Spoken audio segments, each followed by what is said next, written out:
is too old to drive. We have Anthony Cirillo, he's the aging expert, to come and help us through this too, because I dealt with this with my mom and my mother-in-law, and this is a big issue. Yeah, and I've dealt with my mom as well. And I don't think there's necessarily an age, because driving up here, you know, I'm passing crazy people driving who are way younger than me. So it's less to do with age than ability. My wife actually plays bridge with a woman who is 98 years old and still drives. She still drives? What? Yes. Oh, yes, my goodness. She's fine.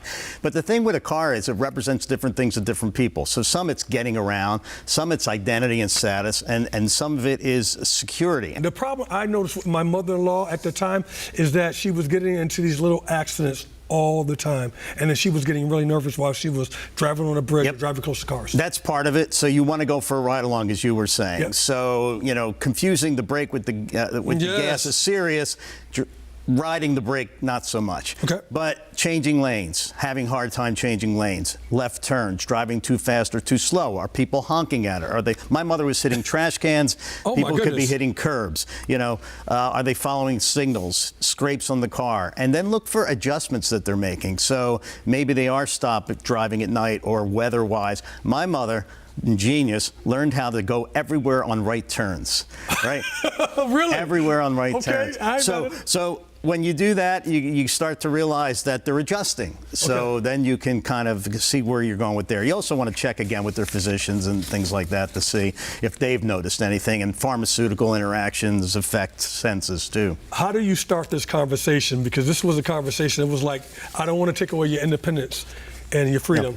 Yeah, so not in a crisis situation. So it's been raining a few days, perfect time. The news channels are probably covering a crash here, a crash there. It's a great time to talk about mom, about not driving at night or avoiding 77 or 485 or whatever, and talking to them about their own habits and maybe just saying, hey, maybe just during the day, maybe just locally. So see if they can stay independent as much as possible, but don't gang up. It's already been proven that a spouse should talk to the elder, not the family gathering up on them. But obviously, if there's not another spouse involved, then you will. But again, get back to that, you know, if a car is about identity, have it parked on the curb, and maybe every once in a while somebody can come and drive them somewhere. Okay. If it's about spontaneity, just say, hey, Mom, we're going to go for a road trip today, that kind of thing. And if it's about transportation, then we know there's lots of options there with Uber and Lyft and taxi. So try to ease them down from some of the driving that they're doing, and then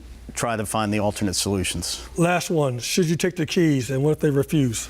Well, you know, I read this article a few months ago in preparation for this, and I was sort of shocked by it, but it basically said to use dementia in your favor.